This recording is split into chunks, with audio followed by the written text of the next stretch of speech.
하나님의 말씀 보시겠습니다. 하나님의 말씀 로마서 6장 1절에서 14절까지의 말씀입니다. 로마서 6장 1절에서 14절까지의 말씀입니다. 그런즉 우리가 무슨 말을 하리요? 은혜를 더하게 하려고 죄에 거하겠느냐? 그럴 수 없느니라. 죄에 대하여 죽은 우리가 어찌 그 가운데 더 살리요? 우리 그리스도 예수와 합하여 세례를 받은 우리는 그의 죽으심과 합하여 세례를 받은 줄을 알지 못하느냐? 그러므로 우리가 그의 죽으심과 합하여 세례를 받음으로 그와 함께 장사되었나니 이는 아버지의 영광으로 말미암아 그리스도를 죽은 자 가운데에서 살리심과 같이 우리로 또한 이 생명 가운데에서 행하게 하려 함이라. 만일 우리가 그의 죽으심과 같은 모양으로 연합한 자가 되었으면 또한 그의 부활과 같은 모양으로 연합한 자도 되리라. 우리가 알거니와 우리의 옛사람이 예수와 함께 십자가에 못 박힌 것은 죄의 몸이 죽어 다시는 우리가 죄에게 종노릇하지 아니하려 함이니 이는 죽은 자가 죄에서 벗어나 의롭다 하심을 얻었음이라. 만일 우리가 그리스도와 함께 죽었으면 또한 그와 함께 살 줄을 믿노니 이는 그리스도께서 죽은 자 가운데서 살아나셨음에 다시 죽지 아니하시고 사망이 다시 그를 주장하지 못할 줄을 알미로다. 그가 죽으심은 죄에 대하여 단번에 죽으심이요 그가 살아계심은 하나님께 대하여 살아계심이니 이와 같이 너희도 너희 자신을 죄에 대하여는 죽은 자요 그리스도 예수 안에서 하나님께 대하여는 살아있는 자로 여길지어다. 그러므로 너희는 죄가 너희 죽을 몸을 지배하지 못하게 하여 몸의 사욕에 순종하지 말고 또한 너희 지체를 불의의 무기로 죄에게 내주지 말고 오직 너희 자신을 죽은 자 가운데에서 다시 살아난 자 같이 하나님께 드리며 너희 지체를 의의 무기로 하나님께 드리라. 죄가 너희를 주장하지 못하리니 이는 너희가 법 아래에 있지 아니하고 은혜 아래에 있음이니라. 아멘. 오늘은 로마서 6장 1절에서 14절의 본문의 말씀을 가지고 승리하는 삶의 열쇠라는 제목의 말씀으로 함께 은혜를 나누고자 합니다. 한 설교가가 광장에서 청중을 많이 모아놓고 열심을 다해서 설교를 하고 있었습니다. 여러분, 이 세상에서 가장 무거운 것이 무엇인 줄 아십니까? 그것은 바로 죄책이라는 짐입니다. 참된 행복은 이 죄의 짐을 벗는 데 있는 줄 믿으시기 바랍니다. 이렇게 한 설교 목사님께서 한참을 열을 내면서 설교를 하고 있었습니다. 이때 한 젊은이가 그 목사님에게 물었습니다. 그 죄책이라는 짐이 과연 얼마나 무겁습니까? 나야말로 그 죄책이라는 짐의 무게를 아무것도 느끼지 못할 것 같으니 행복한 사람이라고 생각을 합니다. 이렇게 한 젊은이가 설교하는 목사님께 말을 합니다. 그러자 그 설교 목사님은 그 청년을 향해서 이렇게 말을 했습니다. 청년이여, 만약 시체에다가 100근 정도의 무게를 올려놓으면 그 시체가 무게를 느끼겠습니까? 느끼지 않겠습니까? 이렇게 그 청년에게 묻습니다. 사랑하는 성도 여러분, 영적으로 죽어 있는 사람들에게는 아무 죄책도 느끼지 않는다는 그 비유의 말씀인 것입니다. 만약에 죽은 사람이 자기의 죄책을 심각하게 느끼고 있다면 그것은 다시 살아나는 증거라고 할 수 있게 되는 것입니다. 사랑하는 성도 여러분, 그리스도인의 참된 슬픔이 무엇인 줄 아시겠습니까? 그것은 바로 우리가 용서받았다는 확신이 있음에도 불구하고 아직도 우리가 죄를 범하고 살아가고 있다는 것입니다. 오늘 본문 2절은 말씀합니다. 그런즉 우리가 무슨 말을 하리요? 은혜를 더하게 하려고 죄에 거하겠느냐? 이렇게 말씀을 합니다. 이 말씀은 무슨 말씀입니까? 은혜를 더 받으려고 죄를 더 짓겠느냐 이 말입니다. 이에 대한 성경의 답은 뭐라고 성경에 기록되어 있습니까? 그럴 수 없느니라 이렇게 성경은 기록하고 있습니다. 그러면 그리스도인들이 오늘의 삶의 현장에서 죄로 더불어서 실제적으로 싸워 승리하는 것, 그게 쉬운 일일까요? 그렇게 쉬운 일만은 아닙니다. 이 질문의 대답 어떻게 해야 되는 것일까요? 삶의 현장에서 죄로 더불어 실제적으로 싸워서 승리하는 것 가능하냐 이 말입니까? 가능할 수 있습니다. 그렇다입니다. 그렇다면 이 죄로부터 우리는 어떻게 자유한 삶을 살아야 하는 것일까요? 승리하는 삶의 열쇠를 쥐고 있는 이 세 단어가 오늘 본문이 굉장히 길지 않습니까?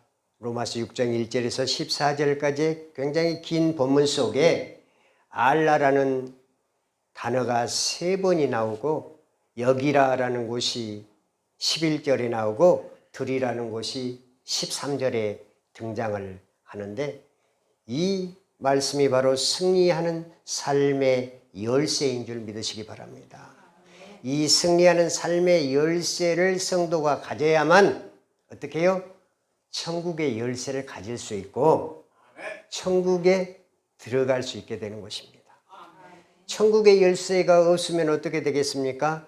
천국 문에 이르러 들어갈 수 없게 되는 것입니다. 10처녀 가운데 5처녀와 같은 형편에 처하게 될 수밖에 없는 것입니다. 사랑하는 성도 여러분, 승리하는 삶의 첫 번째 열쇠가 무엇이겠습니까? 그것은 바로 예수님이 죽었을 때에 성도가 같이 죽었다는 것을 알아야 한다는 말씀입니다. 그래서 성경은 알라 이렇게 말씀을 하고 있는 것입니다. 성경은 먼저 우리가 죄에 대해서 죽은 줄 알라고 말씀을 합니다. 무슨 뜻입니까? 이것은 죄가 우리 안에서 죽었다는 말이 아닙니다.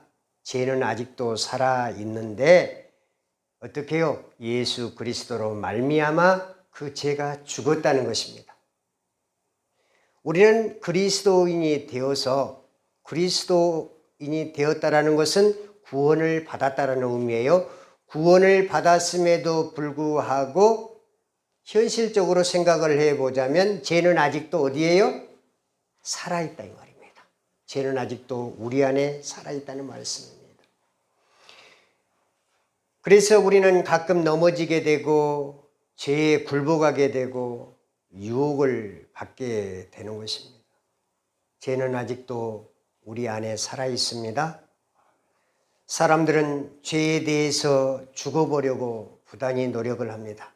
그러나 여전히 우리는 그 죄에 대해서 자유로울 수 없는 것입니다. 그러나 오늘 성경 본문은 우리의 죄에 대해서 죽으라고 가르치는 것이 아니라 죄에 대해서 이미 우리는 죽었다 이렇게 단언해서 성경은 말씀을 하시는 것입니다. 왜 성경이 죄에 대해서 죽었다 이렇게 말씀을 하시는 것일까요? 오늘 본문 뒤 9절에 계속 등장을 하고 있는데요. 예수 그리스도와 합하여 세례를 받은 우리는 예수님이 죽으심과 합하여 세례 받은 줄을 알지 못하느냐 이렇게 성경은 말씀을 하고 계십니다.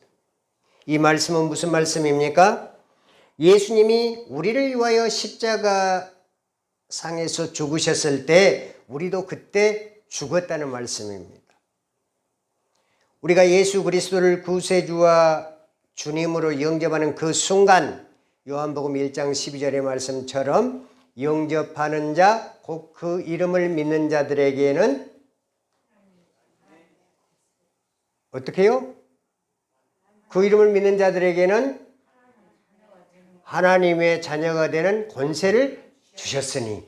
그래서 우리는 믿음으로 말미암아 하나님의 자녀 되는 권세를 받았다는 말씀입니다. 이때 우리는 영적으로 예수님과 하나 되었다라는 것입니다. 영적으로 예수님과 연합되었기 때문이다, 이 말씀인 것입니다. 우리가 영적으로 예수님과 연합되었다라는 것은 우리가 그리스도의 죽으심과 또 예수 그리스도의 장사 지내심과 예수님의 부활 사건에 이미 누가 동참했다는 거예요? 우리가 예수님과 연합되어서 그 자리에 함께 동참되었다는 것을 의미하고 있는 것입니다. 나의 죄를 짊어지시고, 누가요? 예수님께서 나를 대신해서 예수님께서 죽으셨고 또 나에게 새 생명을 주시기 위해서 다시 부활하신 것이라면, 예수님이 죽었을 때 나도 죽은 것이고 예수님이 부활하셨을 때 나도 부활한 것이 된다, 이 말입니다. 그래서 예수 부활, 내 부활이 되는 것입니다. 연합의 증거인 것입니다. 이것은 영적으로 분명한 사실인 것을 성경은 기록하고 있습니다. 그래서 사도 바울은 이 로마 교회 성도들에게 뭐라고요? 이것을 너희가 알라 그랬습니다. 진정한 천국 열쇠를 갖기 위해서는 삶의 열쇠, 그리스도 안에서 영적으로 정말 성숙된 삶의 열쇠를 가져야만, 이것을 알아야만 어떻게 해요? 천국 열쇠를 갖게 되는 것이다 라고 말씀을 하는 것입니다. 예수님께서 죽음과 동시에 다시 부활하셨듯이 성도는 그때에 다시 살아난 것을 믿으실 수 있기를 바랍니다. 그리스도의 죽으심과 또 장사 지내심과 부활 사건을 통해서 저와 여러분이 새 사람이 되었다는 사실, 그 사실 여러분 믿습니까? 그렇다면 우리는 분명히 새로워져야 하는 것입니다. 이것을 상징하는 것이 뭐예요? 우리가 교회에 등록을 하고 세례를 받게 되는데 그 세례가 바로 이러한 증표인 것입니다. 세례의 형식 중에는 침례로 물속에 들어가서 세례를 받는 것도 있고, 또 우리 장로교회 같은 경우는 약식 세례로 세례를 받는 경우가 있습니다. 물속에 들어가는 순간에 나는 그리스도와 함께 죽었다는 것입니다. 나는 그리스도와 함께 장사된 것입니다. 본문 3절에 보면은 그리스도 예수와 합하여 이렇게 말씀하셨는데 4절에는 또 어떻게 말씀했어요? 우리가 그의 죽으심과 합하여 세례를 받음으로 함께 장사되었나니, 이렇게 말씀을 합니다. 여기서 끝나는 것이 아닙니다. 5절 말씀을 한번 보시기 바랍니다. 5절 말씀에 보면 만일 우리가 그의 죽으심을 본받아 연합한 자가 되었다고 한다면 또한 그 예수님의 부활을 본받아 내가 예수님과 연합한 자가 되리라, 이렇게 성경은 말씀을 합니다. 그러므로 우리가 세례를 받는다는 것이 얼마나 중요한 줄 여러분 알아야 하는 것입니다. 세례식은 엄격히 말하면 그리스도의 장례식이기도 하는 것입니다. 또 다시 부활한 그 부활의 사건이기도 하는 것입니다. 물에서 나오는 것은 부활의 새 생명을 얻고 새로운 사람이 이제 되었다라는 것입니다. 이것은 내가 일어난 영적인 사건을 상징하는 것입니다. 우리가 예수님을 믿는 그 순간 그리스도에게 연합되어서 십자가의 사건에 동참하게 되는 것입니다. 그러므로 예수님이 죽었을 때 나도 죽을 것이고 나도 죽은 것이고 그리스도와 예수님께서 살아나셨을 때 나도 같이 산 것을 믿으실 수 있기를 바랍니다. 이것을 아는 성도 여러분 되실 수 있기를 바랍니다. 그 다음에 세 번째로 이제는 이전에 내가 아님을 알아야 하는 것입니다. 여러분이 잘 아시는 성 오거스틴, 그가 회심하기 전에 아주 난잡하게 살았던 사람이 술도 잘 먹었고 또 여자들하고 방탕한 그러한 생활도 많이 했었던 사람입니다. 기독교를 믿었던 사람이 성 오거스틴이 아니었습니다. 원래는 마니교를 믿었고 이교를 믿었던 그런 사람 중에 한 사람이었습니다. 성 오거스틴의 어머니가 대단한 사람이었죠. 모니카라는 그 성 오거스틴의 어머니는 그러한 어거스틴의 모습을 보면서도 정말 가슴을 두들기면서 하나님 앞에 나아가서 어거스틴을 그리스도의 사람으로 되게 해달라고 기도했고, 그가 정말 우리 신학계에 아주 위대한 업적을 남긴 3, 4세기에 위대한 업적을 남긴 위대한 신학자가 된 것 아니겠습니까? 그런 어거스틴이 어떤 경우가 있었냐면은 어느 날 길을 걸어가다가 옛날에 함께 방탕하면서 같이 어울리고 만났던 그런 여인을 만나게 됩니다. 근데 거기서 그 여인이 어거스틴에게 그냥 아는 체를 하는 것입니다. 그때 어거스틴은 그냥 그 여인을 모른 채 하고 지나치려 했습니다. 그러자 그 여인이 막 달려오면서 어거스틴, 저예요. 저 모르시겠어요? 그때 참 좋았잖아요. 참 즐겁게 잘 지냈잖아요. 막 그러면서 어거스틴을 막 쫓아오는 것이었습니다. 그러자 어거스틴이 뭐라고 대답했겠습니까? 어거스틴은 이렇게 말을 합니다. 너는 너지만 나는 전에 내가 아니란다. 이렇게 말을 하고 있었던 것입니다. 여러분, 깡패 목사로 유명한 목사님 아시죠? 누구예요? 김익두 목사님. 김익두 목사님이요, 회개하고 구원받은 후에 제일 먼저 한 일이 무엇인 줄 아십니까? 그가 자기의 장인에게 달려갔습니다. 김익두 목사님은 자기가 예수 믿고 구원받고 나서 자기 장인에게 부고장을 하나 냈습니다. 뭐라고 부고장을 낸 줄 아십니까? 김익두 사망. 이렇게 부고장을 써가지고 장인 어르신께 전합니다. 얼마나 김익두 목사가 장인의 속을 썩혔겠습니까? 정말 딸을 이렇게 출가시켜 놓고 그 딸이 잘 살기를 원하는 부모의 마음이겠죠. 그런데 정말 이렇게 속을 썩히는 김익두 목사님을 보면서 장인이 정말 아주 머리 골치 아픈 그러한 사이였을 것입니다. 그런데 김익두 목사가 회개하고 회심하고 나서 부고장을 보냈는데 김익두 사망. 얼마나 마음의 죄책을 느꼈으면 이렇게 써서 장인에게 보냈겠습니까? 사랑하는 성도 여러분, 그리스도인이 분명히 알아야 할 게 있습니다. 그것은 내가 예수 그리스도를 믿음으로 예수 그리스도가 죽었을 때 나의 옛사람이 죽었다고 인정해야 하는 것입니다. 이것이 바로 자기 인식입니다. 자기 인식이 없으면 믿음을 키워갈 수 없게 되는 것입니다. 믿음의 확신이 없으면 예수께로 올 수가 없는 것입니다. 예수께로 나와 나의 모든 자존심, 나의 모든 세상의 것을 내려놓아야만 예수님을 높일 수 있고 예수님의 십자가와 함께 될 수 있는 것이고 같이 물속에 장사될 수 있는 것이죠. 그리고 같이 부활해서 하늘보좌 우편에 있게 되는 것이죠. 이게 삶을 통하여서 천국에 들어갈 수 있는 천국의 열쇠를 쥐는 위대한 일이에요.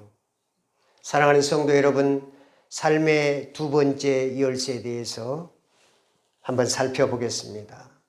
삶의 두 번째 열쇠를 갖기 위해서는 우리가 삶을 살아갈 때 인식을 해야 돼요. 나는 그리스도인으로 살아가고 있는지, 아니면 아직도 예수를 믿는다고 하면서 세상 사람으로 살아가고 있는지, 내가 그리스도인이라는 진실된 인식이 필요하다 이 말입니다. 11절 말씀을 보면은 성경은 이렇게 기록하고 있습니다. 이와 같이 너희도 너희 자신을 죄에 대하여는 죽은 자요 그리스도 예수 안에서는 하나님을 대하여 산 자로 여길지라. 이렇게 성경은 기록하고 있습니다. 여기서 여길지라 이 말은 무슨 말씀인가요? 여길지라 이 말은 이 의식화하라 이 말입니다. 삶을 의식화하라. 삶을 인식하라는 말씀입니다. 문제를 깨달아서 그 문제를 잘 생각하고 깨달아서 내 것으로 만들고 내가 실천하는 신앙인으로 나아가야 한다 이 말입니다. 그 문제를 내가 깨닫고 인식하고 나서 그대로 있으면 안 된다 이 말입니다. 삶에 적용해서 그 일을 내가 주님의 이름으로 행해야 한다는 사실인 것입니다. 내가 그렇게 예수님을 믿을 때 우리는 하나님 앞에 산자로 설 수 있다는 사실을 기억하실 수 있기를 바랍니다. 사랑하는 성도 여러분, 승리하는 삶의 열쇠를 갖기 위해서는 우리는 드려야 하는 것입니다. 어떻게 드려야 하는 것일까요? 죄의 지배를 거부하면서 드려야 하는 것입니다. 죄를 이기는데 중요한 것은 죄를 이길 수 있는 믿음인 것입니다. 예수님을 믿는 사람에게 가장 문제가 되는 것은 무엇일까요? 패배의식이라고 했습니다. 우리는 어쩔 때는 내가 정말 남들보다도 못하다라는 그런 패배의식에 젖어 살아갈 때가 있습니다. 나는 질병이 너무 많아, 나는 너무 많이 아파, 나는 가진 것도 없어, 나의 주위에는 내가 아는 사람이 많이 없어, 나는 명예도 없어. 그러면서 패배의식에 사로잡혀 살아가는 사람은 결국은 어떻게 돼요? 패배하고 마는 것이에요. 그래가지고 정말 어려운 상황에 빠지게 되는 것이죠.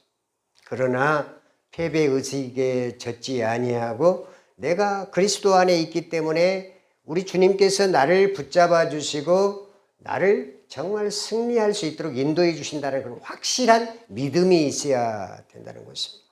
성경은 이렇게 말씀합니다. 그러므로 너희는 죄로 너희 죽을 몸에 왕노릇하지 못하게 해서 몸의 사욕을 순종치 말고, 몸의 사욕을 순종치 말라는 것은 뭐예요?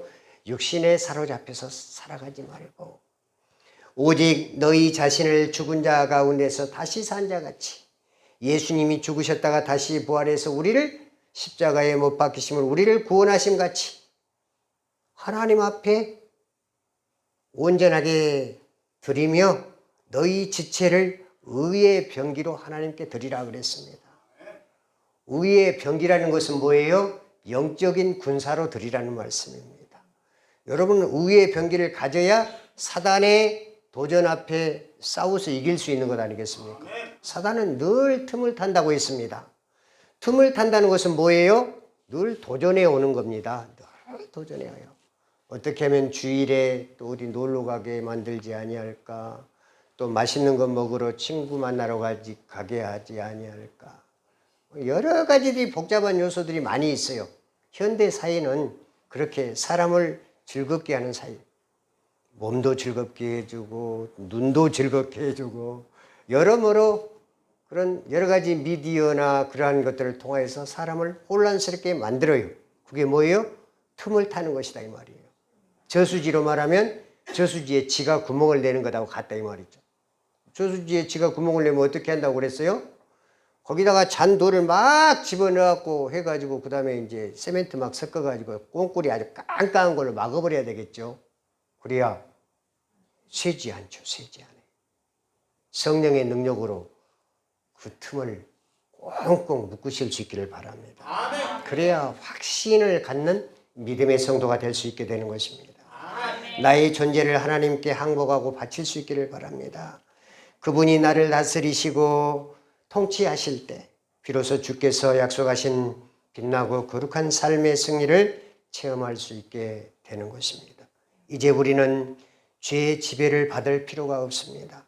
사망의 지배를 받을 필요가 없게 되는 것입니다.